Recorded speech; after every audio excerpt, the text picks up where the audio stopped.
సహోదరి సహోదరులకు యేసుక్రీస్తు నామములో వందన శుభాలు తెలియపరుస్తున్నాను. మా అందరు సంతోషంగా ఉన్నారా? బాగున్నారా? ఇంకేముంది, ఈరోజు నవంబర్ నెలలో ఆఖరి రోజు. రేపటి నుంచి అందరూ పైకి అందరు నవ్వుతూ ఉంటాం, లోనేమో ఎన్నెన్నో కదా అనుమానాలు. ఎందుకు పిల్లలకు బట్టలు లేవాలి, ఇంటి వంటలు చేయాలి, డబ్బులుంటే ఇంటికి రంగులు వేయించుకోవాలి, లైటింగ్లు వేసుకోవాలి కదా, వాళ్ళకి కావాల్సిన కొత్త అన్నీ ఇవ్వాలి అని రేపటి నుంచి పిల్లలకు సంతోషం, తల్లిదండ్రులకి బాధ కదా. పిల్లలకేమో సంతోషం, తల్లిదండ్రులకేమో బాధ కదా. ఎందుకు? క్రిస్మస్ దినాల్లోకి వస్తున్నాం, డిసెంబర్ నెలలోకి వస్తున్నాం కదా.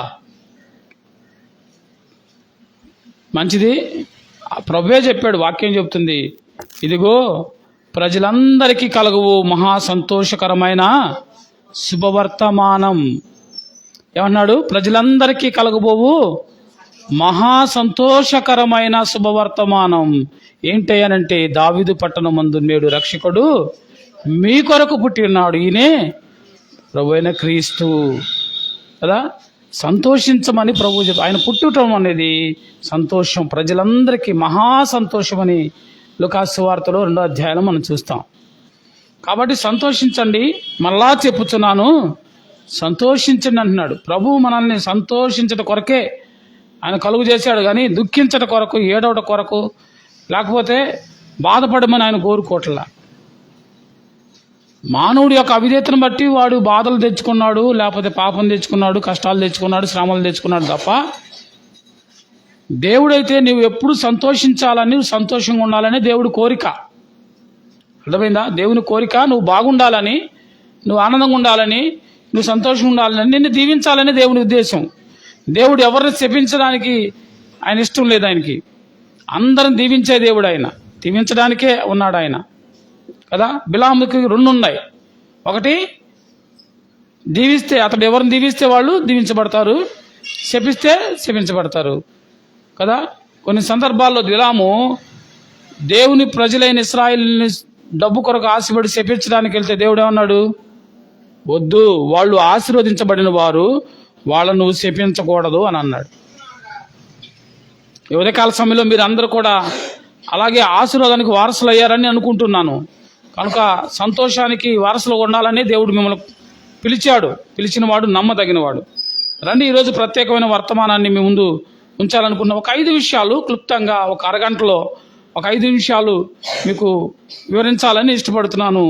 మత్తయి సువార్త 8వ అధ్యాయం వచనం 2 చదువుకుందాం. మత్తయి సువార్త 8వ అధ్యాయం వచనం 2, 3 కూడా చదువుకుందాం. ఇదిగో కుష్ఠరోగి వచ్చి, నేను చదువుతాను మీరు చూడండి. ఇదిగో కుష్ఠరోగి వచ్చి ఆయనకు మొక్కి, ప్రభువా నీకు ఇష్టమైతే నన్ను శుద్ధునిగా చేయగలవనెను. అందుకు ఆయన చెయ్యి చాపి వాని ముట్టి, నాకిష్టమే, నీవు శుద్ధుడు కమ్మని చెప్పగా తక్షణమే వాని కుష్ఠరోగము శుద్ధి ఆయను. ప్రార్థన చేసుకుందాం. దయాళుడు అయిన తండ్రి, నీ ఘనమైన నామమునకు వందనాలు. సమయంలో కొద్ది నిమిషాలు నీ వాక్యాన్ని మేము వింటుండగా, నా ప్రభా మైకు ద్వారా, అలాగే లైవ్లోను, మందిరంలోను కూర్చొని వింటున్న నా బిడ్డలందరినీ దీవించి ఆశీర్వదించమని, అల్పుడనైనా నన్ను నాయన ఇదిగో మరుగు చేసి నా నోటిని నీ బొరగా వాడుకొని నువ్వు మాట్లాడమని, నీ మాటలు మా అందరికీ దీవెనకరంగా ఉండటానికి సహాయం చేయమని యేసుక్రీస్తు ప్రభువారి అతి శ్రేష్టమైన నామములో అడిగి వేడుకొనుచు ప్రార్థన చేస్తున్నాం తండ్రి, ఆమెన్. పిల్లరా గమనించండి, ఇక్కడ ఆయన కొండ మీద నుండి దిగి వచ్చినప్పుడు బహుజన సమూహంలో ఆయన వెంబడిస్తూ ఉన్నారని చూస్తాం. మత్తయి సువార్తలో 5, 6, 7 అధ్యాయాలు ఇది కొండ మీద ప్రసంగం, ద సెర్మన్ ఆఫ్ మౌంట్, కొండ మీద ప్రసంగం. ఇది ప్రపంచాన్ని తల్లకిందులు చేసిన ప్రసంగం అని అంటారు. అనేక మంది పెద్ద పెద్ద జ్ఞానం కలిగిన వారు కూడా ఈ 5, 6 అధ్యాయాలని ఇన్స్పైర్గా తీసుకున్నారు. ప్రభు నమ్మరు వాళ్ళు ఉన్నారు, కానీ వాళ్ళు ఈ ప్రసంగానికి వాళ్ళు ఇన్స్పైర్ అయిన వాళ్ళు ఉన్నారు.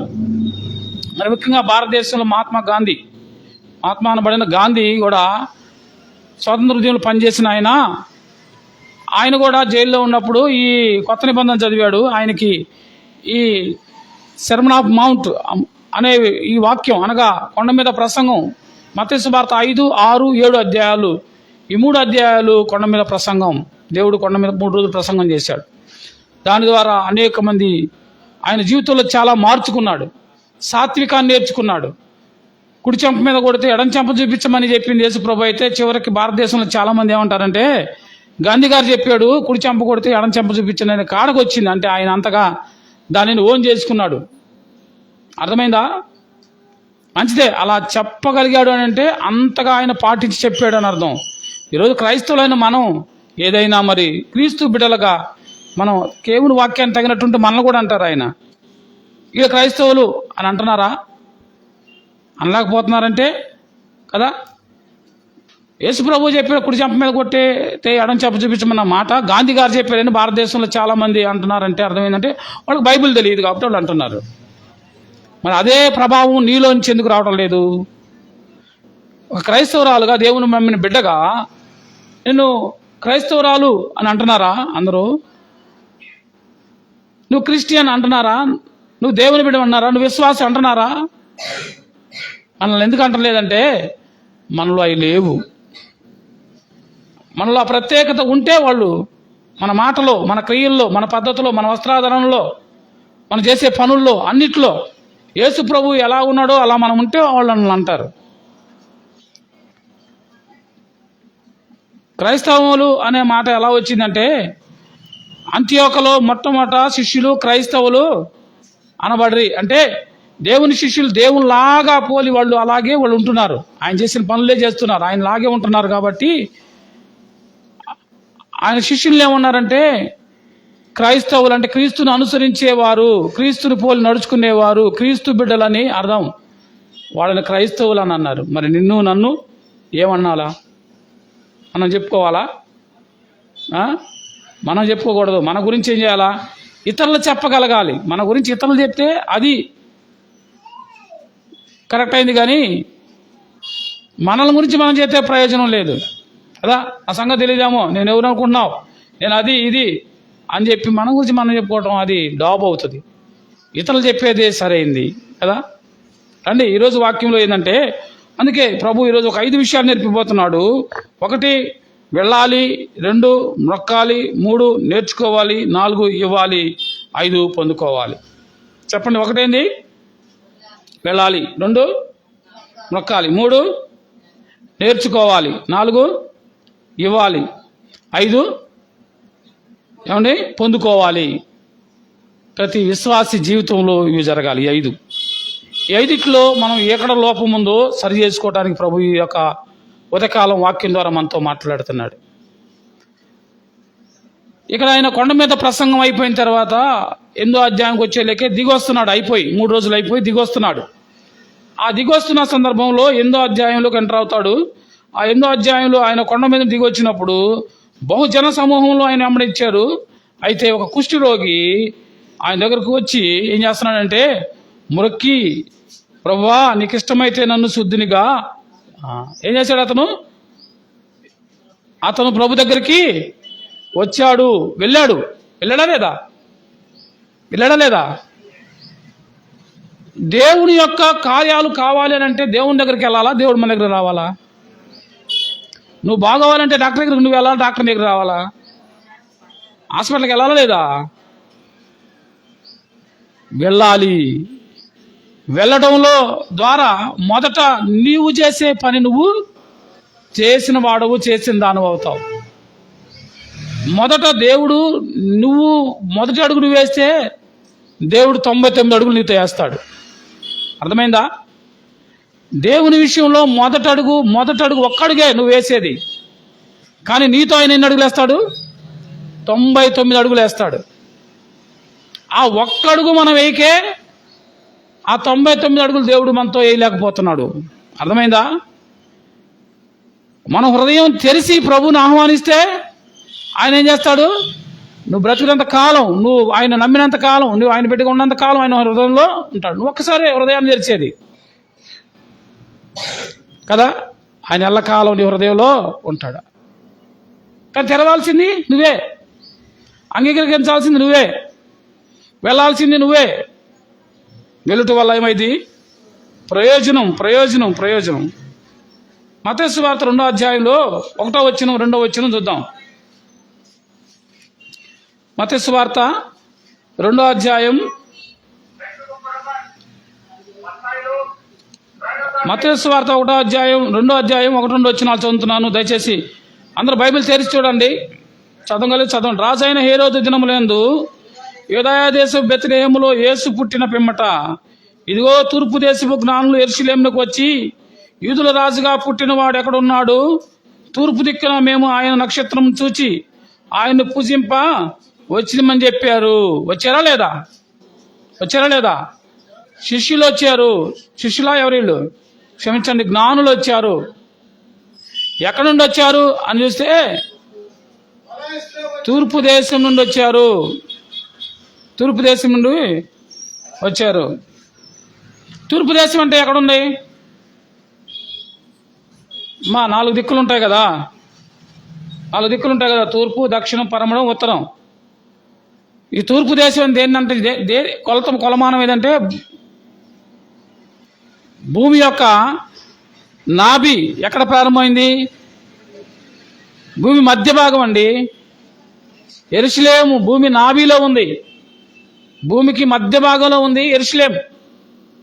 అందుకే యేసు ప్రభు అక్కడ పుట్టాడు. ఆయన అందరి వాడు అంటానికి. ఇప్పుడు బెత్లెహేముకి వెళ్తున్నారు. అక్కడ నుంచి చూస్తే తూర్పు దేశం ఏదంటే భారతదేశం తూర్పు దేశమే. మన ప్రాంతాలే తూర్పు దేశం. ఈ ప్రాంతంలో నుంచి వాళ్ళు భారతదేశం నుంచి వెళ్ళిన వాళ్ళు ఉన్నారు వీళ్ళలో, ఈ జ్ఞానుల్లో. తూర్పు దేశపు జ్ఞానులు వెళ్ళారు. మీరు గమనించండి. సపోజ్ మన చీరాల జాన్పేట నుంచి వెళ్తున్నారు, జయంతిపేట నుంచి వెళ్తున్నారు అనుకుందాం. ఇక్కడ నుంచి యెరూషలేం వెళ్ళాలంటే ఎంత ప్రయాణం? ఎన్ని వేల కిలోమీటర్లు? ఆ దినాల్లో ఫ్లైట్లు లేవు కదా. మన వాళ్ళు అయితే క్రిస్మస్ దినాల్లో చక్కగా ఒంటిలేసి స్టార్లేసి వాళ్ళ చేతిలో 3 బహుమానాలు పట్టుకొని చక్కగా ఆ యొక్క మరి ఫ్లెక్సీల్లో లేకపోతే ఆ యొక్క కార్డులు, గ్రీటింగ్ కార్డులు వేసుకుంటాం. వాళ్ళు ఈ మధ్యలో పడిన బాధలు, కొండలు, లోయలు, అడవులు, సముద్రాలు, నదులు ఇవన్నీ దాటుకొని ఎలాగెళ్ళారు అనేది అది ఊహించుకుంటేనే మనకు ఊహ అందదు. వీళ్ళు వెళ్ళారు. యేసు ప్రభుని కనుగొనడానికి వెళ్ళారు. యేసు ప్రభుని చూడడానికి వెళ్ళారు. వాళ్ళకి జ్ఞానం కలిగిన వాళ్ళుగా అంటే జ్ఞానం అనేది ఎలా చెప్పగలగంటే వాళ్ళు పుస్తకాలు చదివి, గ్రంథాల్లో యేసుక్రీస్తు బెత్లెహేంలో పుడతాడనే సంగతి గుర్తెరిగి, ఆ సత్యాన్ని గుర్తెరిగి వాళ్ళు బయలుదేరారు. వాళ్ళకు ఒక ఆనవాలు ఇచ్చాడు దేవుడు. ఏంటి ఆ ఆనవాలు? Very good. వాళ్ళకి ఆనవాలు ఏంటంటే నక్షత్రం ఆనవాలు ఇచ్చాడు. ఆయన పుట్టిన సమయంలో ఆకాశంలో ఒక ప్రత్యేకమైన నక్షత్రాన్ని ఆయన కలుగు చేశాడు. ఆ నక్షత్రం ప్రయాణమైపోతూ ఉంది. ఆ నక్షత్రాన్ని చూసుకుంటూ ప్రయాణమైపోతూ ఉంటే ఆ నక్షత్రం యేసు ప్రభు దగ్గరకు తీసుకెళ్ళి చూపించింది. కేవలం ఒక నక్షత్రాన్ని చూసి వాళ్ళు బయలుదేరారు. ఎంత ఏముండాలా? నమ్మకం ఉండాలి. మన వాళ్ళని ఎక్కడికైనా వెళ్ళరమ్మంటే వాళ్ళు ఏం చెబుతారు? నాకు తెలియదు, నాకు చేత కాదు, నాకు రాదు, నేను వెళ్ళను. నేను వెళ్తే ఎవరు చెప్తే ఎవరు వింటారు? ఎన్ని వంకలు పెడతామో. వెళ్ళే మనసు మనకు ఉండాలి. వాళ్ళట తూర్పు దేశం నుండి బయలుదేరి వెళ్ళారు. వాళ్ళు వెళ్ళిన వాళ్ళు ఏమన్నా చదువులేని పామర్లు కాదు, గుడ్డి వాళ్ళు కాదు. ఎలా పడితే అలా, ఎట్ట పడితే అట్ట వెళ్ళలా, గుడ్డిగా వెళ్ళలా. జ్ఞానులు అంటున్నారు. జ్ఞానుడు ఎలా వెళ్తాడు? జ్ఞానికి ఖచ్చితంగా ప్రూఫ్ ఉండాలి. ఎలా పడితే అలా వెళ్ళడు. అవునమ్మా కాదమ్మా? జ్ఞానవంతులంటే వాళ్ళు ఖచ్చితంగా వాళ్ళు నిజమైతేనే చేస్తారు. నానోళ్ళైతే ఏదేదో ఆచారాలు చేస్తారు. ఎవరు చెప్పారు మీకంటే? పెద్దోళ్ళు చెప్పారులే, అయ్యవారు చెప్పారులే, వాళ్ళు చెప్పారులే, ఆ అయ్యగారు చెప్పాడు, ఆ పాస్టర్ గారు చెప్పాడు, ఆ పాస్టర్మ చెప్పింది అంటారు. దాన్ని ఇది వాస్తవం ఎంత అనేది మనం ఆలోచించాం. కారణం ఏంటంటే మనం బైబిల్ చదవం. నేటి క్రైస్తవ సమాజం గుడ్డితనంలో ఉంది. తూర్పు దేశ జ్ఞానులు గుడ్డితనంలో లేరు. బుద్ధి, జ్ఞానములు, సర్వసంపదలు ఆయన మందే గుప్తమై ఉన్నాయి. ఆయన ఎక్కడున్నాడు? వాక్యం ద్వారా మాట్లాడుతున్నాడు. వాక్యమై ఉన్నాడు. ఆ వాక్యమైన దేవుని నువ్వు చదివి లేకపోతే విని సత్యంలోకి, సర్వసత్యంలోకి నడిపించబడితే మన మనోనేత్రాలు వెలిగించబడతాయి. మన గుడిదల్లోకి వెళ్ళాం, గుంటలో పడం. జాగ్రత్త, ఎక్కడికి వెళ్తున్నావు? మన హైదరాబాద్లో ఈ మధ్యకాలంలో భయంకరమైన మీటింగ్స్ జరిగినాయండి. ఫారెన్ నుంచి కొంతమంది వచ్చారు, భయంకరమైన దుర్బోధకులు వచ్చారు. స్వస్థతలు చేస్తారట, కాళ్ళు ఇరిగిపోయిన తీసేస్తారు, బతికిస్తారంట, అదంట ఇదంట అని తీసుకొచ్చారు. లక్షల మంది జనం వస్తున్నారు. చివరికి ఆ వ్యక్తి ఏం చేశాడంటే, యేసు ప్రభువుతో సమానులు మనం, నేనే యేసుకు శక్తి కలిగిన వాడిని, యేసు ప్రభు లాంటోడు నేను అని తాను యేసుగా ప్రకటించుకున్నాడు. మర్మోన్ అని ఒక సంస్థ ఉంది. అతను ఆరంభికుడు కూడా యేసు ప్రభు తర్వాత నేను ప్రవక్తకు వచ్చా, నేనే ప్రవక్త అంటాడు. జాగ్రత్త అమ్మా, గుడ్డిగా వెళ్ళకండి. ఎవరు పడితే వాళ్ళ మాటలు వినకండి. నా మాటలు కూడా మీరు వినాల్సిన అవసరం లేదు. అది వాక్యంలో ఉందా లేదా అని చూసి తెలుసుకోండి. అందుకే భక్తుడి పాట రాశాడు, రుచి చూసి ఎరిగి తిని యెహోవావు తముడనియు.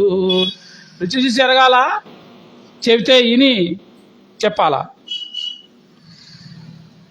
నువ్వు టేస్ట్ చేసి ఇది తీపిగా ఉందా, పుల్లగా ఉందా, చేదుగా ఉందా, కారంగా ఉందా అని నువ్వు చెప్పే అనుభవాలు కనో, ఎవరో అది తీగా ఉండి దంటలే అని అంటే దానికి ఎంత తేడా ఉందో.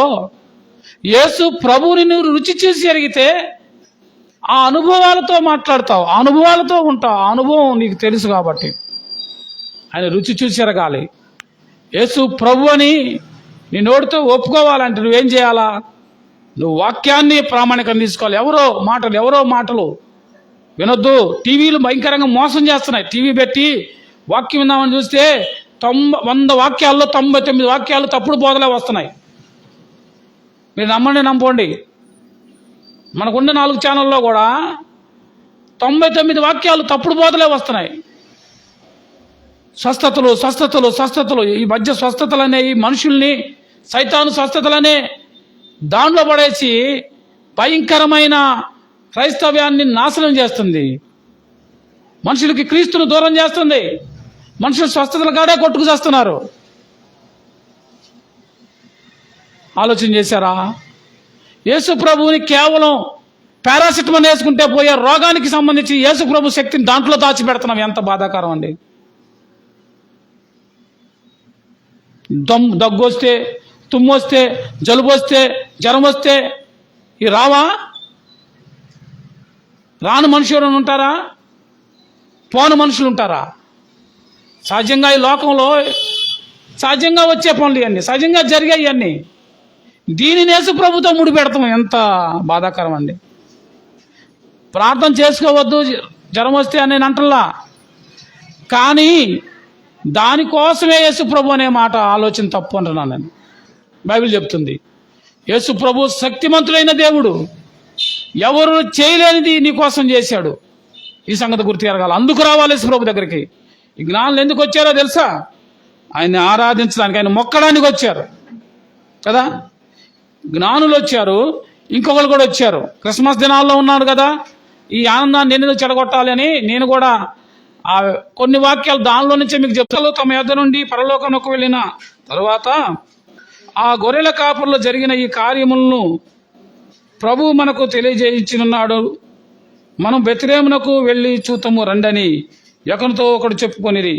త్వరగా వెళ్ళి మరియును యేసోబును తొట్టిలో పండుకొని ఉన్న శిశువును చూచి, వారు చూచి ఆ శిశువును గురించి తమలో చెప్పబడిన మాటలు ప్రచురం చేసి, వాళ్ళు ఏం చేశారు? ఆ శిశువును పండుకొని ఉండట ఆ శిశువును చూచి, వారు చూచి ఈ శిశువును గురించి తమతో చెప్పబడిన మాటలు ప్రచురం చేసిరి. గొర్రెల కాపురులు తమతో చెప్పిన సంగతులను గురించి విన్నవారందరూ మిక్కిలి ఆశ్చర్యపడి. వీళ్ళు ఏం చేశారంటమ్మా, మనందరికి తెలిసిందే, ఇది చిన్నప్పటి నుంచి వింటున్న సంగతే. సండే స్కూల్లో వాళ్ళ పిల్లల చేత నాటికి లేపించి ఇవన్నీ చేస్తారు కదా.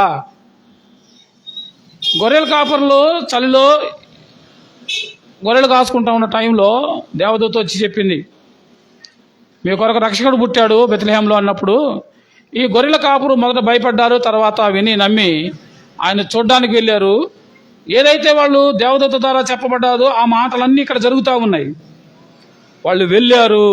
ఏం చేశారు వాళ్ళు? మనం వెళ్ళి చూద్దామని ఒకళ్ళు ఒకళ్ళు చెప్పుకొని కలిసి వెళ్ళి ప్రభుని చూశారు. వెళ్ళలేకే ఆ సంగతన్నీ తెలుసుకొని చూసిన వాళ్ళు ఏం చేశారు? చూసిన వాళ్ళు అందరికీ చెప్తున్నారు, ప్రచురం చేశారు అని అంటుంది. చూడండి, వారు చూచి ఈ శిశువును గూర్చి తమతో చెప్పబడిన మాటలు ప్రచురము చేసిరి. ప్రచురము చేయడం అంటే అర్థం వినాలి. ప్రచురం చేయడం అంటే ప్రకటించడం కదా. వాళ్ళు ప్రకటించారు. వాళ్ళు చెప్తుంటే అందరూ ఏమో చేస్తున్నారట, సంగతులను గురించి విన్నవారందరూ మిక్కిలి ఆశ్చర్యపడరి. అమ్మా, నువ్వు చెప్తుంటే ఎప్పుడైనా ఎవరైనా ఆశ్చర్యపడ్డారా? కొంతమంది సాక్ష్యాలు చెప్పమంటే ఎలా చెప్తారు? సాక్ష్యం గురించి మీరు వినాలంటే కొరింథీలోను, గలతీలోను, ఎఫెసీలోను, ఫిలిప్పులోను పౌలు చెప్పిన సాక్ష్యాన్ని మనం చూడాలి. సాక్ష్యం అంటే అది సాక్ష్యం అంటే గొడ్లు పోయినాయి, దొరికినాయి, గేదె పాలు ఇట్లేదు ఇచ్చింది, ఈ కాదు సాక్ష్యాలు. సాక్ష్యం అంటే మన బ్రతుకు ఎలా మార్చాడు దేవుడు, చేసిన దేవుణ్ణి మనం కనపరచాలి. మొదట మన స్థితి ఏంది? పూర్వము నేను దోషకుడును, హింసకుడును, హానికరుడును అని అన్నాడు పౌలు. ప్రభు నమ్మిన తర్వాత నా మటుకైతే బతుకుట క్రీస్తే, చావైతే లాభమే అంటున్నాడు. మూడోది, నా కొరకు జీవకిరీటం దాచబడి ఉంది, నీతి కిరీటం, జీవకిరీటం దాచబడి ఉంది అంటున్నాడు ఆయన. ఈ మూడు సాక్ష్యం అంటే. పూర్వం మనం ఏమై ఉన్నామో, ప్రభు మనల్ని ఏం చేశాడో, ఆ ప్రభు ఎంత గొప్పోడో, మూడోది ఆయన మన కొరకు ఏమి ఇస్తాడు, ఇది సాక్ష్యం ఉండాల్సింది ఇది. వీళ్ళు చెప్తుంటే వాళ్ళు ఏం చేస్తున్నారట? ఆశ్చర్యపోతున్నారు. ఆలోచన చేశారా? మనం వెళ్ళాలి, ప్రభు దగ్గరికి వెళ్ళాలి. వెళ్తే మేలులు జరుగుతాయి కదా. వెళ్ళిన వాళ్ళు ఏం చేయాలి? మత్తయి సువార్తలో 2వ అధ్యాయంలో ఏం చేస్తాం? వాళ్ళు వెళ్ళి మ్రొక్కారు. ఏం చేశారు? ఏమండి? 8 మత్తయి సువార్త 8:23 చదువుదాం. 8:23 2 మొక్కడం. 8:23 త్వరగా తీసిన చదవండి. ఆయన దోణి ఎక్కి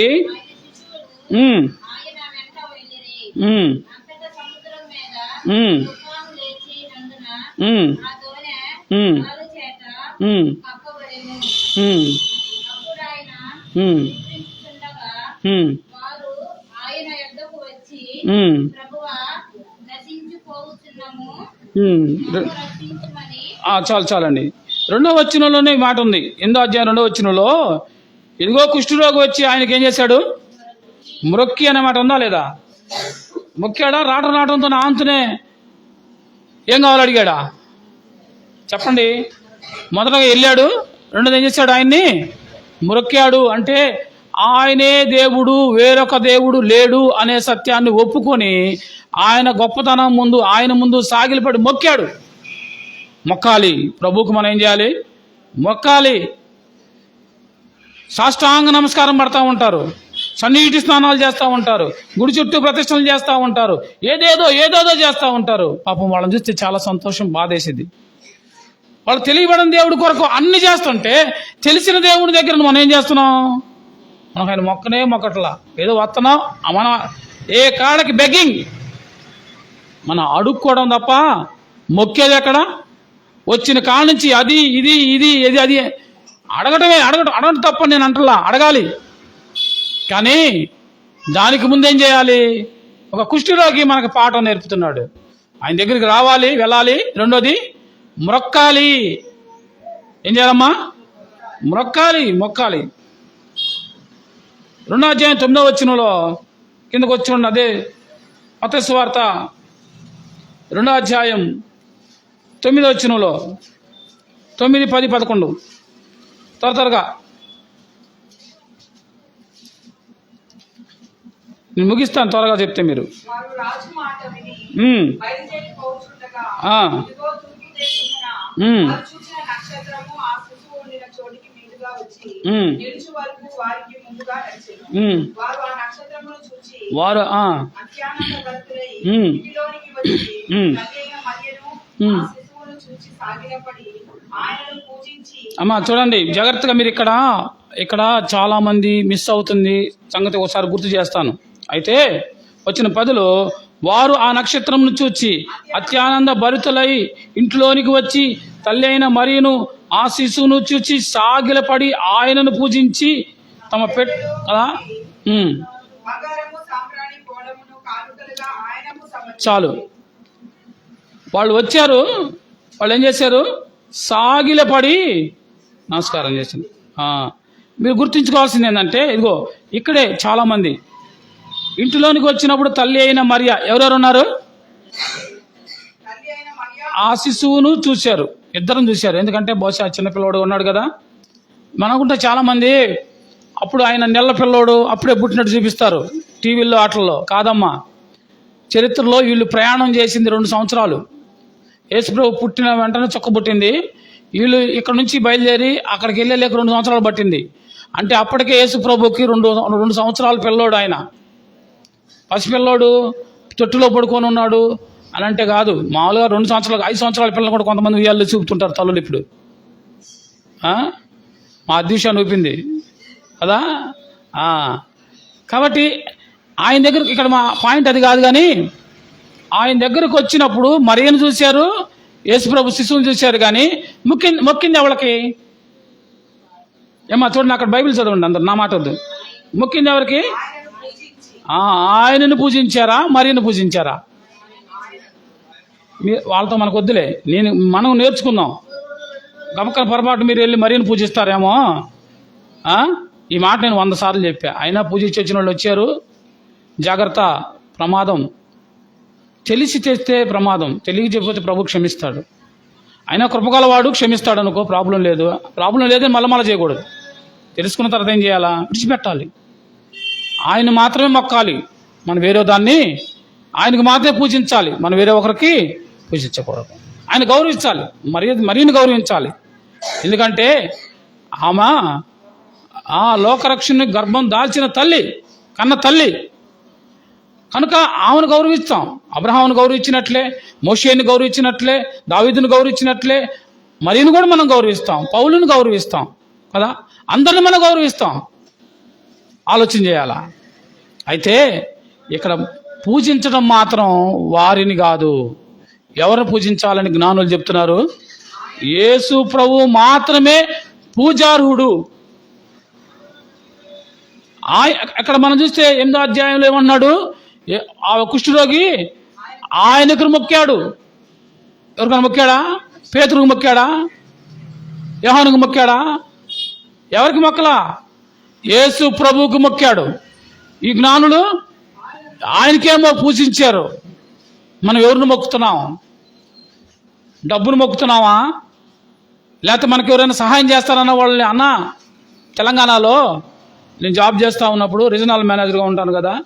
దాదాపు 6 బ్రాంచీలు, అంటే 100 మంది కింద సుమారుగా ఉంటారు నా కింద ఎంప్లాయీస్. నేను నా చెక్ పవరు కోట్ల రూపాయలు, నేను సంతకం పెడితే కోట్ల రూపాయలు డబ్బులు ఇవ్వచ్చు. ఒక మేనేజర్గా ఉండగానే నేను గూడూరులో ఒక డిసెంబర్ నెలలో ఒక ఆఫీస్ మేనేజర్గా, ఒక ఆఫీసులో బ్రాంచ్ మేనేజర్గా ఉన్నప్పుడే 1,20,00,000 రూపాయలు ఇచ్చాను లోన్లు. 1,20,00,000 రూపాయలు ఒక మేనేజర్గా ఉండగా గూడూరులో చేసేటప్పుడు ఇచ్చా. అంటే ఇప్పుడు 6 బ్రాంచీలకి రీజనల్ మేనేజర్ అంటే 6 కోట్లు, 6,20,000, 1 కోటి, మొత్తం దాదాపు 7 కోట్ల రూపాయలు నేను ఇవ్వగలిగిన పవర్ నాకు ఆ ఉద్యోగంలో ఉంది. నా మాట మీకు అర్థమవుతుందా? అలాంటి సమయంలో ఆ తెలంగాణలో పరిస్థితి కొంచెం లోనకెళ్ళి పల్లెటూరులోకి వెళ్తే అక్కడ వాడుక చొప్పు ఏంటంటే నికాల్ ముక్తా బాంచంద్ అని అంటారు. ఏమంటారు? నికాల్ ముక్తా బాంచంద్ దొర అని అంటారు. మనల్ని కూడా ఎందుకు, మనం కాస్త పక్కకు కేసుకొని నీట్గా వెళ్తాం కదా. వాళ్ళు లోన్ కోసం వాళ్ళు ఏమంటారు? నికాల్ ముక్తా బాంచంద్ కాస్త పెంచిరి, కొంచెం పెంచుండ్రి, కొంచెం ఎక్కువ లోన్ ఇయ్యండ్రి అని అడుగుతారు పాపం. అర్థమైందా?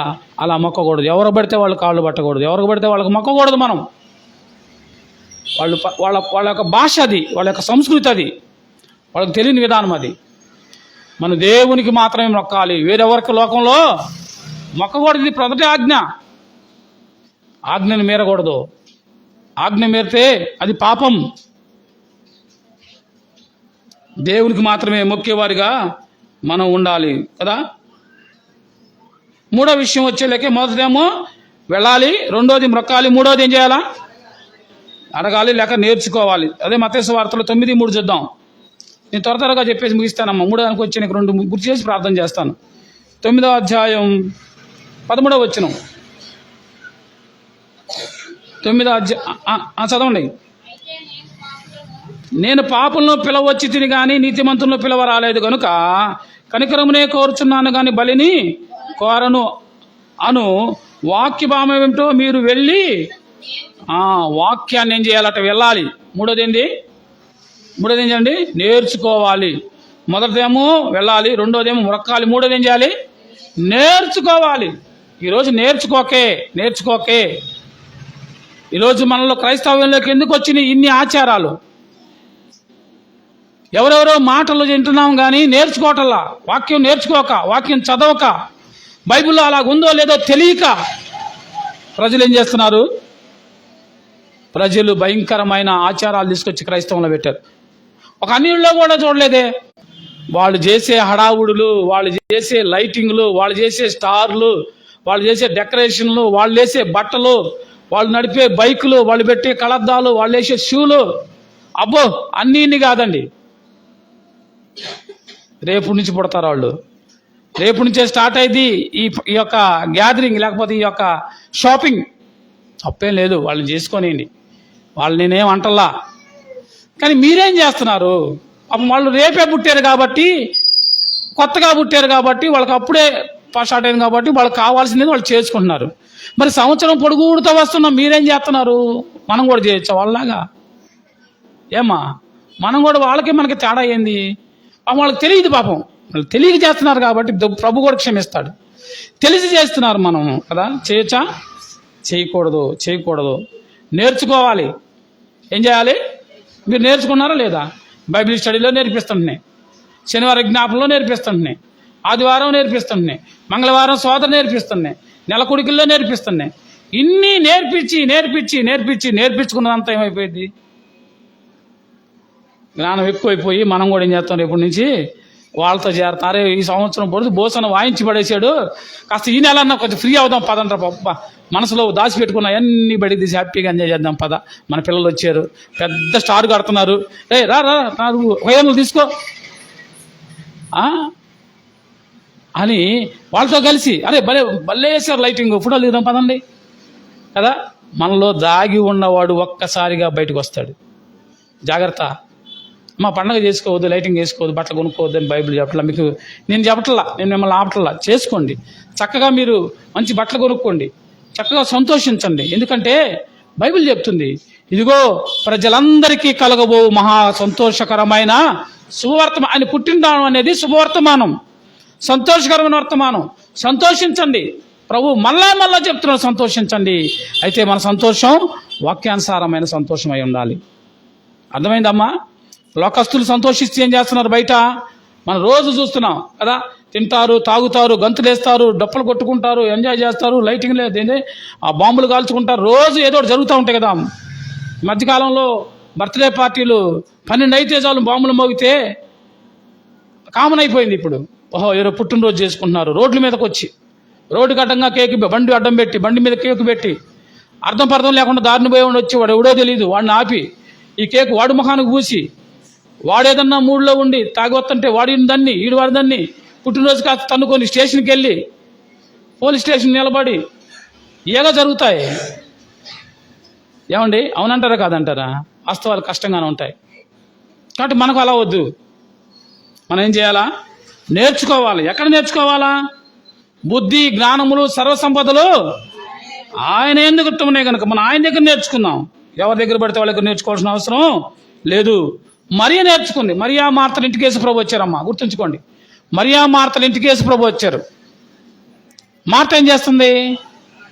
అనేకమైన పనులు పెట్టుకొని బిజీగా వంటగదిలోకి అన్ని తిరుగుతూ ఉంది.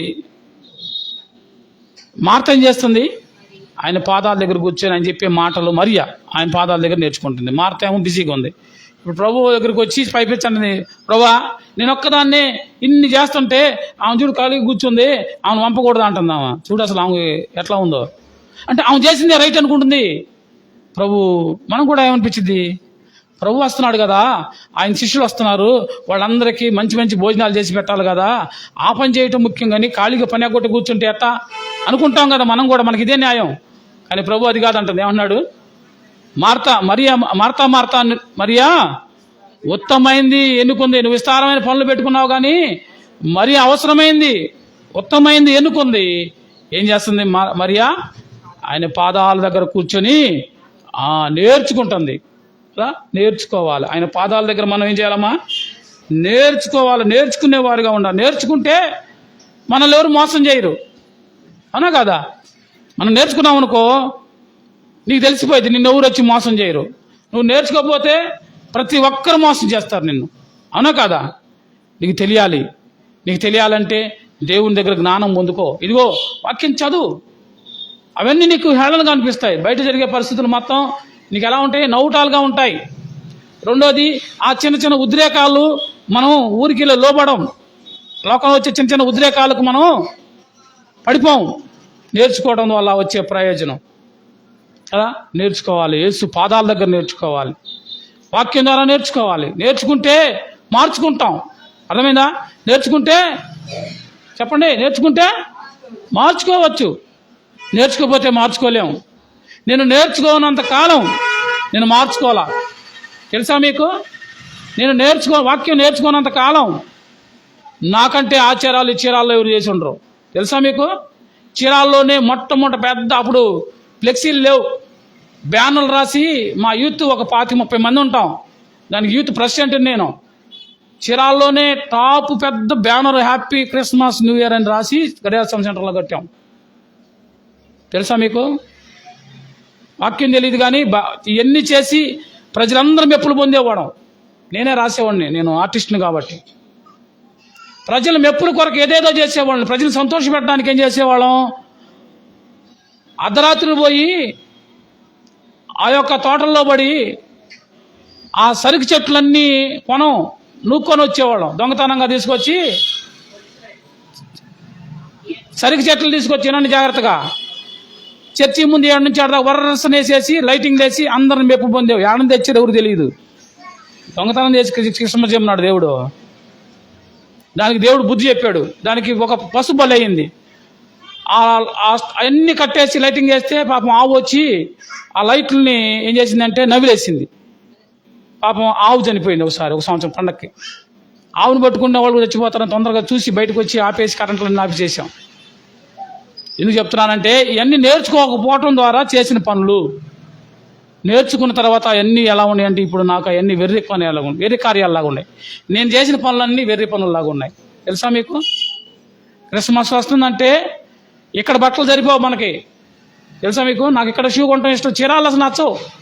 అందరూ చిన్నమ్మాయి నేడకొస్తే నేను హైదరాబాదు, చెన్నై షూ కొనాలంటే గుంటూరు, విజయవాడ కదా వెళ్ళేవాళ్ళం. మళ్ళీ డబ్బులు లేకపోయినా బడాయి, తక్కువ డబ్బులున్నా.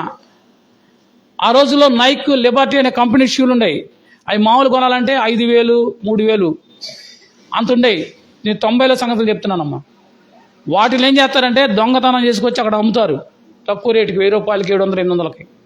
అవి కొనుక్కొచ్చి ఇక్కడ బిల్డప్ ఇచ్చేవాళ్ళం. ఏంటంటే పండగ ఎలాగైనా చేయాలి. అవి దొంగతనం సొమ్మ, అది దొంగతనం కాదు, పండగ చేయాలి అంతే. అందరికంటే నేను స్పెషల్గా ఉండాలి, అందరికంటే నా బట్టలు బాగుండాలి. మనం కూడా ఇప్పుడు అదే చేస్తున్నాం కదా.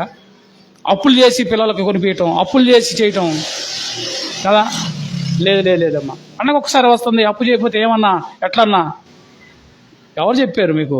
అప్పులు చేసి పప్పు కూడా తింటే తర్వాత ఏమైంది? అప్పులో వచ్చి ఇంటి ముందు మాట్లాడితే పండగ అంతా ఏమైపోయింది? ఎండగా అయింది. అవసరమా? మనకు ఉన్నదాన్ని పిల్లల్ని సంతోషపరచండి, అంతేగాని పిల్లలు చేయొద్దంటలా చేయండి. కానీ అప్పులు చేయకండి. అప్పులు చేసి తిప్పలు తెచ్చుకోవద్దు.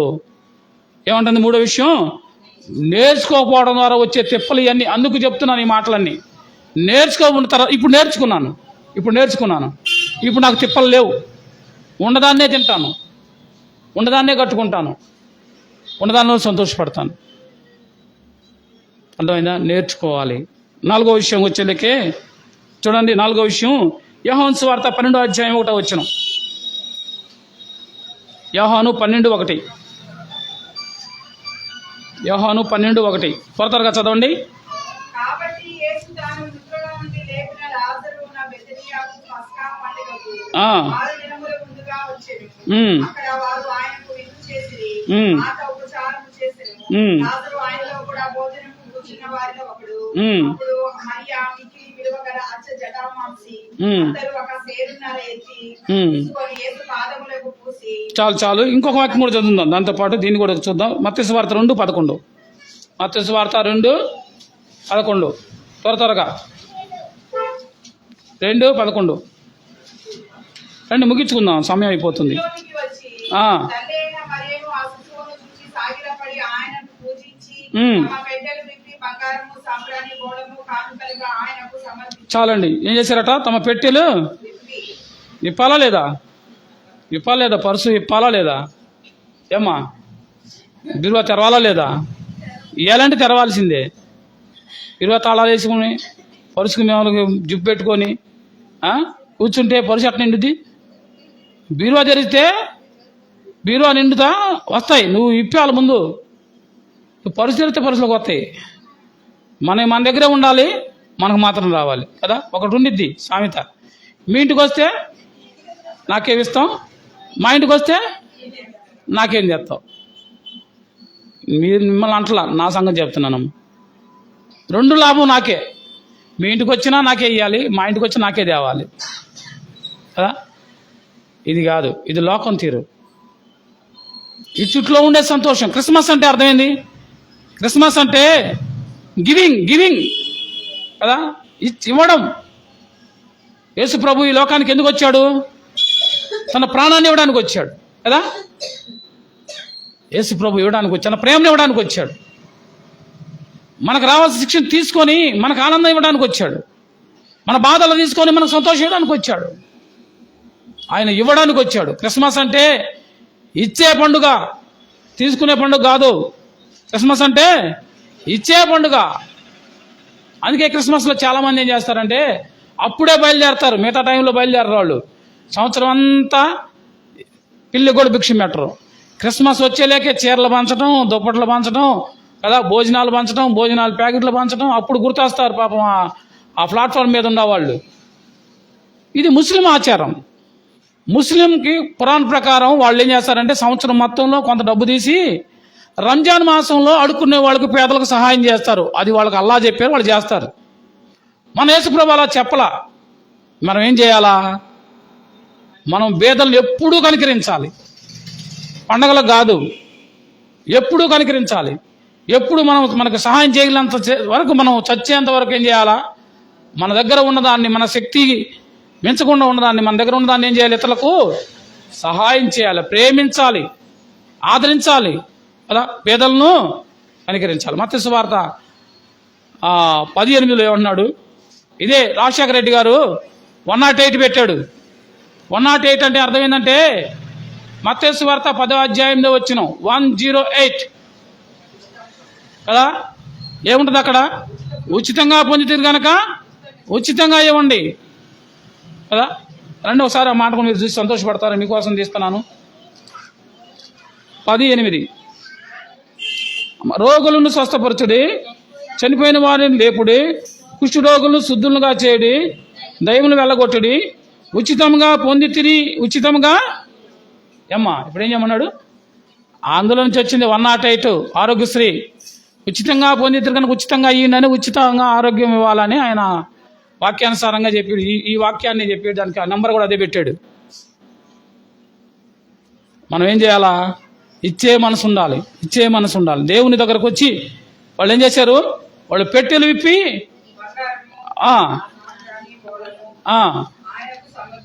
ఆయనకు కానుకలుగా సమర్పించారు. ఆయన కానుకలు ఇచ్చారు కదా. ఇచ్చే మనసు మనకు ఉండాలి.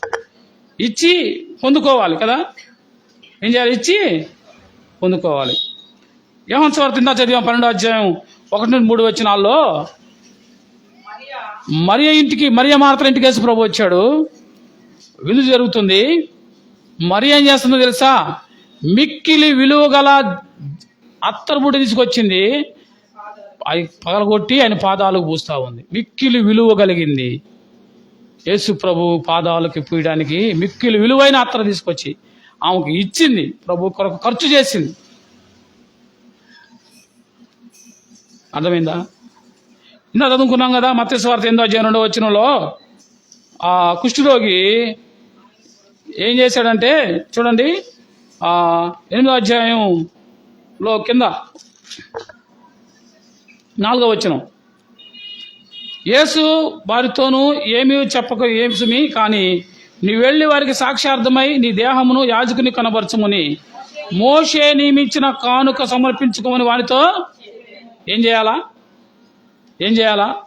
స్వస్థత పొందుకున్నాం, లేకపోతే ఏదో పొందుకున్నాం, దేవునికి మేలు పొందుకున్నాం, దేవుడు మనల్ని రక్షించాడు, రక్షణ పొందుకున్నాం. ఏం చేయాలా? ధర్మశాస్త్రం కూడా ఏం చెబుతుంది? మోషే నియమించిన కానుక ప్రజలకు నేర్పించడం కొరకు పెట్టింది. అది ఎంత అని, లేదా దశంభాగం అని పాత నిబంధనలో విధానం. అది కనీసం ప్రజలు ఎంత ఇవ్వాలనే తెలియదు కాబట్టి ఇదిగో కనీసం దశంభాగం 10లో 100లో 10వ భాగం దేవునికి ఇవ్వండి పద్ధతి పెట్టారు. కొత్త నిబంధనలో అయితే నువ్వు వర్ధిల్లని కొలది దేవునికి అంటే అందుకు తక్కువని కాదు, అందుకంటే ఎక్కువ అని అర్థం. అందుకే గత వారంలో మీకు చెప్పాను, కోల్గేట్ అయిన ఆయన మన కోల్గేట్ పేస్ట్ తయారు చేసి మనం కడుక్కుంటాం కదా, ఆ కంపెనీ ఓనరు ఎంత ఇస్తాడో తెలుసా? దేవుని పనికి 90 రూపాయలు ఇస్తాడు. 100 రూపాయలు సంపాదిస్తే 90 ఇచ్చేసి 10 రూపాయలు వాడు ఖర్చు పెట్టుకుంటాడు. 90% ఇస్తాడు. ఇప్పటికే కోల్గేట్ అనేది మనం ఊహ తెలిసిన కాడ నుంచి వింటున్నామా లేదా? మార్కెట్లో నిలబడిందా లేదా? అగ్రగామిగా ఉందా లేదా? ఎన్నో వచ్చినాయి, ఎన్నో పోయినాయి. తెలుసా మీకు? మోషే నియమించిన కానుక సమర్పించారు. ఈ యొక్క జ్ఞానులు ఏం చేశారు? జ్ఞానులు తమ పెట్టెలు విప్పి బంగారము సామ్రాణి బోనములు కానుకలుగా సమర్పించారు. అర్థమైందా? దేవునికి ఇవ్వడం ద్వారా వచ్చే మేలేంది? ఇచ్చారు, బాగానే ఉంది. దాని ద్వారా ఏం మేలు వస్తుంది? ఏమొస్తుంది మనకి? దేవుడు మన కొరకు ఏం చేస్తాడు? ఏం పొందుకుంటాం మనం కదా? చూడండి, ఇంకొక వ్యక్తి కూడా 18వ అధ్యాయం 22వ వచనం, లూకా సువార్త 18వ అధ్యాయం 21వ వచనం చదువుకుందాం. లూకా త్వరగా, ఇది ఆఖరి మాట, 18:21.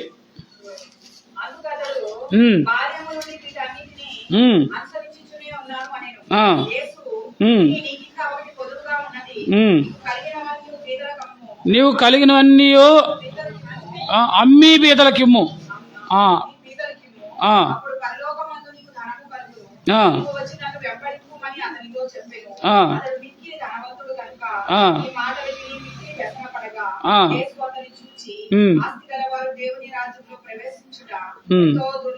చాలండి అమ్మా. అధికారి ఒక ఆయన వచ్చాడు. ఆయన మామూలు ఆయన కాదు, అధికారి, డబ్బుండి ఆయన వచ్చాడు. అధికారం ఉంది, డబ్బు ఉంది. యేసు ప్రభు దగ్గరకు వచ్చి ప్రభుని అడుగుతున్నాడు, అయ్యా మేము పరలోకం వెళ్ళాలంటే ఏం చేయాలా అని అన్నాడు. నువ్వు ఆజ్ఞలు పాటించండి, చిన్నప్పటి నుంచి నేను దేవుని ఆజ్ఞలు పాటిస్తున్నాను అన్నాడు. నీకు ఒకటి కొదువుగా ఉంది, అది కూడా చెయ్యి అని అన్నాడు. ఏంటి ఆ కొదువా?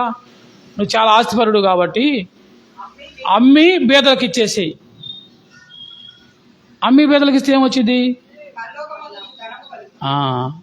అమ్మి బీదలకు ఇస్తే పరలోకంలో నీకు ధనం కలిగంటే పరలోకం వచ్చింది అని అంటే ఏం చేశాడు?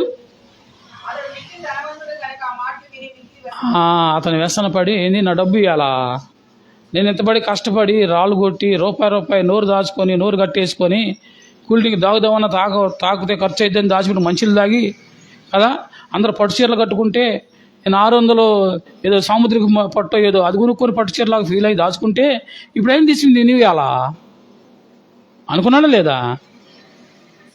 వ్యసన పడ్డాడు, ఇవ్వడానికి వ్యసన పడ్డాడు. ప్రభు అన్నాడు కింద, ధనవంతులు పరలోక రాజ్యం దుర్లభం అని ఎందుకన్నాడంటే, ఇదిగో ఈ డబ్బు అడ్డంగా ఉండిద్ది, ఈ డబ్బు పరలోకం వెళ్ళడానికి అడ్డంగా ఉండేది. పరలోకంలో వెళ్ళేవాళ్ళు ధనవంతులు లేరా? అబ్రహాం గొప్ప ధనవంతుడు, యోబు గొప్ప ధనవంతుడు కదా, ధనవంతులు పరలోకం వెళ్ళరని కాదు. ఈ డబ్బు దేవునికి మనకు అడ్డుగా ఉండకూడదు. దేవుడికి అడ్డుగా ఉన్నది ఏది కూడా మనం దాన్ని దేవుని కంటే ఎక్కువగా చేసుకోకూడదు. ఇతను పరలోకం ఉండిద్ది, అయ్యా నీకు పరలోకం ఇస్తాను, పరలోకంలో డబ్బు సమకూర్చుకోవచ్చు, ఎవరికైనా ఇచ్చి పేదలకు పంచే పేదలకు సహాయం చేయమంటే ఈయన సహాయం చేయడంట, ఈయనకు మాత్రం పరలోకం కావాలంట. ఏమ్మా ఇది న్యాయమా? మనం కూడా అదే, మనం ఏ బ్యాచే మరి. మనం మాత్రం మన బ్యాగులు తెరవము, మన బ్యాగు నిండాలి. పరుసు తెరవకుండా బ్యాగ్ ఎట్లా నిండిద్ది? మీ భయం ఏంటంటే పరుసు తెరిస్తే ఖాళీ అయిద్దామని. నిండిద్దని విశ్వాసం కంటే కూడా ఖాళీ అయిద్దని భయం ఎక్కువ మనకి, అవునా కాదా? పరుసు తెరిచి ఓపెన్ చేస్తే అది ఖాళీ అయిపోతుందని భయమే. విశ్వాసం ఉంచండి, ప్రభు సహాయం చేస్తాడు. గుప్పిలు విప్పాలి, గుప్పిలు విప్పాలి. వాళ్ళు పెట్టెలు విప్పారు, బంగారం, సామ్రాణి, బోరం కానుకలుగా సమర్పించారు. దేవునికిచ్చి ఎవరు నష్టపోవడానికి అవకాశమే లేదు. ఆయన ఏమిస్తాడంటే, ఆయన నీకు ఎవ్వరు భూమి మీద ఇవ్వనది, డబ్బుతో కొనది, ఏమిచ్చినా సంపాదించలేనిదే నీకు ఇస్తున్నాడు. ఆయన గొప్ప బహుమానం నీకు ఇస్తున్నాడు కదా. దాన్ని నువ్వేం చేస్తున్నావు కదండి. ఇతను ఏం చేశాడు? మత్తయి సువార్త 8వ అధ్యాయం 2-3 వచనాల్లో ఇతను వచ్చి ప్రభు దగ్గరికి వచ్చి సాగిలి పడి మ్రొక్కి ఏమైపోయాడు? స్వస్థత పొందుకొని వెళ్ళాడు. ఎవరు అతను? ఏమ్మా ఏనండి, ఎవరు? కుష్ఠరోగి. కుష్ఠరోగి ఇప్పుడు ఏమైపోయాడు? బాగైపోయి వెళ్ళాడు. ఆలోచన చేశారా?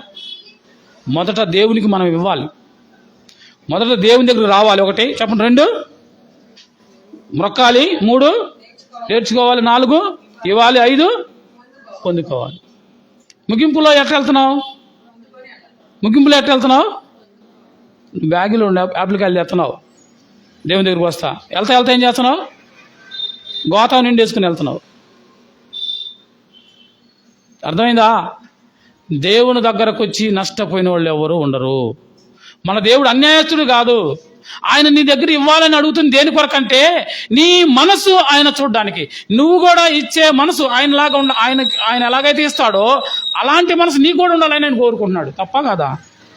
నువ్వు మంచివాడివి, నీ పిల్లలు కూడా మంచిగా ఉండాలని కోరుకుంటావా లేదా? వాళ్ళు ఎట్లయితే పాడైపోయి నేను మాత్రం మంచిదానంటే కుదరదు కదా. పిల్లలకి ఇచ్చి వాళ్ళకి బిస్కెట్ ప్యాకెట్ కొనిపిస్తావు, వాడు కొనుక్కొని తింటా ఉంటాడు. వెళ్ళి నువ్వు అలాంటి 100 కొనుక్కోగలవు, కానీ ఏం చేస్తావు? అరే కొంచెం పెట్టవా, అమ్మ కొంచెం పెట్టవా అని అడుగుతావు. ఎందుకు? వాళ్ళకి పెట్టే మనసు ఉందో లేదో ఎంత దూరం ఆలోచిస్తావో తెలుసా? నువ్వు అమ్మమ్మ గనక, నాయనమ్మ గనక, తాతయ్య గనక అయితే వీడు ఇప్పుడు పెట్టకపోతే రేపు ముసలోడైన తర్వాత నన్నేం చూస్తాడు అనే కాడకి వెళ్తావు. అంటావా లేదా? అంత టెస్ట్ చేయొచ్చు. మనం మాత్రం ఏసై మాత్రం ఆడ టెస్ట్ చేయకూడదు అంట. చూడండి ఎంత అన్యాయం కదా. దేవుడు ఇవ్వమంటుంది, ఆయన నీ మనసు ఇచ్చే మనసులాగా, ఆయన మనసులాగా ఉండాలని చూసి నువ్వు ఇచ్చేది కొంచెమే, కానీ ఆయన ఇచ్చేది పట్టజాలనంత కదా. ఆమె ఏమిచ్చింది? సారేపతు విధవరాలు చిన్న అప్పం ఇచ్చింది కదా. ఎంత ఇచ్చింది? మొదట నాకు చిన్న అప్పం పెట్టమన్నాడు. ఏమైంది? అంతలా కరువులో 3 సంవత్సరాల కరువులో ఆ తొట్టిలో పిండి అయిపోలేదు, ఆ బుడ్డిలో నువ్వునే. ఆ తొట్టిలో పిండి అంటే కొన్ని కోట్లు, కొన్ని లక్షల రొట్టెలు తయారు చేసుకునే సమృద్ధి వచ్చిందా లేదా? ఇచ్చిందంత చిన్న అప్పం, పట్టెడి పిండి, గుప్పెడి పిండి. ఇప్పుడు సరే, దేవుడు కార్యాలు అలాగుంటాయి. దేవుని మీద మన విశ్వాసంతో కదా. కన్నిటితో విత్తేవాడు సంతోషమైన పంటకు వస్తాడు. 2 కాసులు ఇచ్చింది ఆమె, కానీ అక్కడ ఉన్న కోటేశ్వరులందరికంటే కూడా ఏమే గొప్పది అన్నాడు. కారణం ఏంటో హృదయంతో ఇచ్చింది, మనస్ఫూర్తిగా ఇచ్చింది.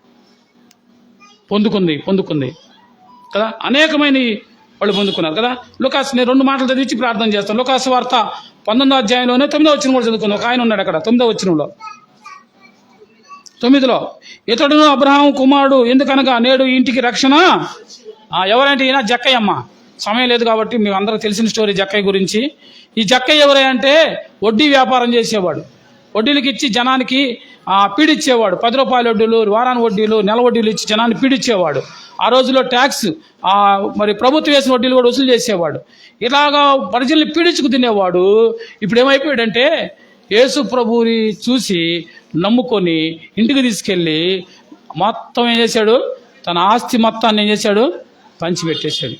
అయ్యా, నేను ఎవరి దగ్గర అయితే వడ్డీ రూపంలో 10 రూపాయల వడ్డీలు, వారం వడ్డీలు వసూలు చేశానో వాటికి 4 అంతలు ఇస్తానన్నాడు. ఎంత? 4. అంటే ఎందుకు అన్నాడంటే ఇతనికి ఏమొచ్చింది చూడండి, నేడు ఇంటికి అది. నేను ఇప్పుడు వడ్డీ వ్యాపారం చేసే వాళ్ళందరూ ఇచ్చేయండి అని కాదు నా ఉద్దేశం. అమ్మా, మీ ఇష్టం, మీ జోలికి నీ రావట్లా. ఇక్కడ ఇతని పని అది. ఇతను రక్షణ పొందిన తర్వాత ఇవన్నీ అతనికి లెక్క అనిపించలా. ఈ డబ్బు లెక్క అనిపించలా, ఈ ఆస్తులు లెక్క అనిపించలా. రక్షణ పొందాడు. రక్షణ ఎవరో ఆ రోజుల్లో ఈ వ్యాపారం చేసే వాళ్ళని యూదులు పాపాత్ములని లేకపోతే అసహ్యంగా చూస్తారు. ఆయన ఏమన్నాడు, ఇతడు కూడా అబ్రహాం కుమారుడే అన్నాడు. ఎంత గొప్ప భాగ్యం! ఎవరు కుమారుడు? అబ్రహాం కుమారుడు ఇతను కూడా అని చెప్పి ఇతనికి రక్షణ ఇచ్చాడు. ఎంత గొప్ప భాగ్యం తెలుసా? ఇచ్చట్లో వచ్చే ఆనందం. చివరిగా ఫిలిప్పీ పత్రిక 4వ అధ్యాయం 19వ వచనం చదువుకొని ప్రార్థన చేసుకుందాం. ఫిలిప్పీ 4:19. ఫిలిప్పీ 4:19 త్వరగా చదవాలి. ఫిలిప్పీ 4:19 అమ్మా. కాగా దేవుడు తన ఐశ్వర్యం చొప్పున క్రీస్తు యేసునందు మహిమలో మీ ప్రతి అవసరము, చెప్పండి, మీ ప్రతి అవసరము ఎవరు తీరుస్తారట? క్రీస్తు యేసునందు మహిమలో మీ ప్రతి అవసరతను, మీ అవసరాలు ఎవరు తీరుస్తాడు? దేవుడే తీరుస్తాడు. మీ ప్రతి అవసరం, ఒక అవసరం 2 అవసరాలు అంటలా, ప్రతి అవసరం తీర్చే దేవుడు కదా. ప్రతి అవసరం తీర్చడం కొరకే ఏం చేశాడు అమ్మా? ఆయన పరలోకాన్ని విడిచాడు, పాపపు లోకంలోకి వచ్చాడు, పశువుల శాలలో పరుండబడ్డాడు కదా. ఇవన్నీ ఆయన మనకేయడానికి కదా. దుర్వాసన కలిగిన మన జీవితాలని సుగంధమయంగా మార్చడానికి దుర్వాసన కలిగిన ఆ ప్రదేశంలో ఆయన పరుండబడ్డాడు. పెట్టలేదా? పశువుల శాలలో ఉన్నాడంటే మనం ఏం చేస్తాం తెలుసా? అందంగా డెకరేషన్ చేస్తాం. నిజమైన పశువుల శాల దగ్గరికి వెళ్ళండి, ఆడ కూర్చోండి, ఒక పూట తెలిసిద్ది. ఆ బరిగొడ్లు, పాసలు, ఆడ ఉండే ఆ పేడ, ఆడ కూర్చోండి తెలిసిద్ది. ఆడ పడుకున్నాడు యేసయ్య, ఆడ పడుకోబడ్డాడు. ఎందుకో తెలుసా? మన జీవితంలో ఉండే దుర్గంధమైన వాసన తీసేయడానికి ఆయన అక్కడ పరుండబడ్డాడు. ఈ పాపములోకి, మన పాపాలకు ఆయన వచ్చి మనందరినీ నీతిమంతులుగా చేర్చడానికి, నీతిమంతుడైన యేసు ప్రభు, పాపం లేని యేసు ప్రభు, పరిశుద్ధుడైన దేవుడు పాపంగా చేయబడ్డాడు. అంతే, ఆయన పాపి కాదు, పాపంగా చేయబడ్డాడు. నోరు తెరవకుండా మౌనంగా ఉండి మనకు రావాల్సిన శిక్ష ఆయన పొందుకున్నాడు. కనుక ఆయన బిడ్డలుగా లోకంలో నేను జీవించి ఆ నూతన సంతోషం, నూతన ఆనందం పొందుకోవాలంటే ఏం చేయాలా? మొట్టమొదటి ఆయన దగ్గరకు రావాలి, 2 ఆయనకి మ్రొక్కాలి, 3 ఆయన దగ్గర నేర్చుకోవాలి, 4 ఆయనకి ఇవ్వాలి, సమర్పించాలి, 5 మనం పొందుకొని వెళ్ళాలి. అలాంటి గొప్ప భాగ్యం మీరు పొందుకొని వెళ్ళాలని దేవుడు తన మాటలు దీవించి ఆశీర్వదించును గాక. ప్రార్థన చేసుకుందాం. తల్ల వంచండి, కళ్ళు మూసుకోనండి. దయాళుడు అయిన తండ్రి, నీ ఘనమైన నామమునకు వందనాలు. నీ అపారమైన ప్రేమ చేత మమ్మల్ని